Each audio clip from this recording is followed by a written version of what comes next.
યુવકને બંધક બનાવીને માર મરાયાના નામે વાયરલ થયેલા વિડીયો સંદર્ભે એક યુવક અને બે સગીરને ડિંડોલી પોલીસે ઝડપી પાડ્યા છે। ડિંડોલી વિસ્તારમાં રહેતા મહેશની બાજુમાં રહેતી આરોપી સગીરની કાકાની દીકરી બહેન સાથે વાતચીત કરતો અને પ્રેમ સંબંધ હોવાનો દ્વેષ ભાવ રાખી માર મારવામાં આવ્યો હતો।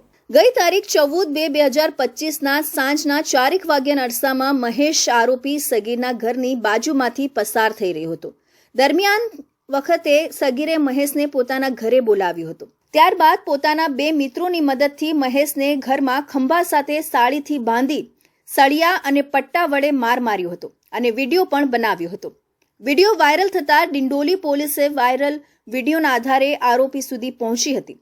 મહેશની ફરિયાદના આધારે ડિંડોલી પોલીસ સ્ટેશનમાં આરોપીઓ વિરુદ્ધમાં ગુનો નોંધી કાર્યવાહી હાથ ધરી હતી। ડિંડોલી પોલીસે સર્વેલન્સ સ્ક્વોડના માણસોએ ટેકનિકલ સર્વેલન્સ અને હ્યુમન ઇન્ટેલિજન્સના આધારે ટીમ વર્કથી પીડિતને શોધી કાઢ્યો હતો। આ ગુનામાં સંડોવાયેલા બે સગીર અને એક આરોપીને ગણતરીના કલાકોમાં ઝડપી પાડ્યા હતા। આરોપી અજય રવિન્દ્ર ઠાકરે, જેની ઉંમર 25 વર્ષની છે અને જે સુમનધામ સોસાયટી ઋષિકેશ એવન્યુની બાજુમાં નવાગામ ડિંડોલીમાં રહે છે, તેની ધરપકડ કરવામાં આવી હતી, જ્યારે બંને સગીરની અટકાયત કરી વધુ કાર્યવાહી હાથ ધરવામાં આવી છે। યુવકને રૂમની અંદર લાકડાના પિલ્લર સાથે બાંધીને માર મારવામાં આવ્યો હોવાનો વિડીયો સોશિયલ મીડિયામાં વાયરલ થયો હતો। યુવકને લાકડાના દંડા સાથે બંને હાથ ટુવાલ વડે બાંધી દેવામાં આવ્યા હતા।